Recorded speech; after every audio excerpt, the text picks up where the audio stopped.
Today I'm going to introduce you to one of the sweetest artists that you will ever meet. Let's go. Maayan, everything I see that you have created is absolutely stunning. Tell me about your art that is all created from sugar, right? I do a lot of my work in sugar, yes. Making art, making sculpture, pieces that are ephemeral, not ephemeral, but a lot of it is inspired by sweetness and material that is perhaps forbidden.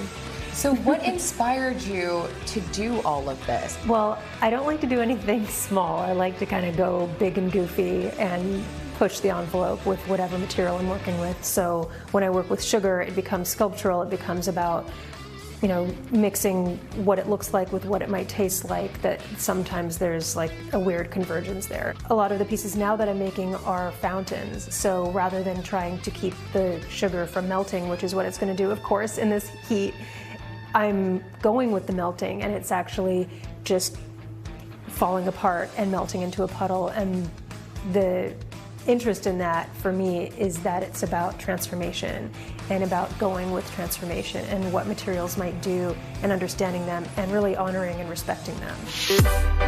My stomach is starting to rumble looking at all of this.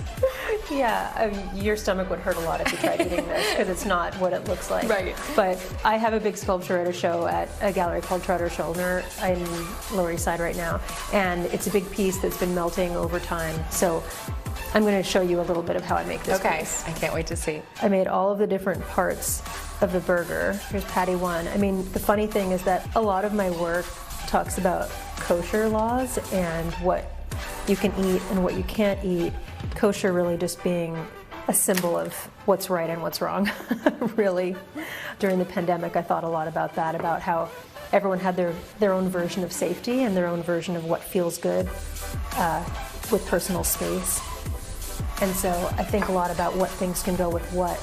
And so, for example, when I was a kid, we grew up kosher, and I wasn't ever allowed to mix milk and meat. So what I'm making now, you would never see in a million years. So it's again back to that like forbidden. Exactly. The other funny thing is that I wouldn't know how to make a cheeseburger if you paid me $1 million. But a sugar cheeseburger. Yes. A sugar cheeseburger, and Absolutely. Also just like kind of a sci-fi cheeseburger. It's like, this doesn't exist in life. I mean, you would never make a burger this way, right? I don't know. My husband might. The lettuce to me is very reminiscent of like blown glass. Yeah, totally. It's so pretty. Okay, everything I've seen here is so unique. I'm so excited to see what you do next, so we're going to keep watching you. Oh, thank you for everything you're doing and for your time. Oh, thanks for visiting. This is fun. And now I have to go get a burger. So.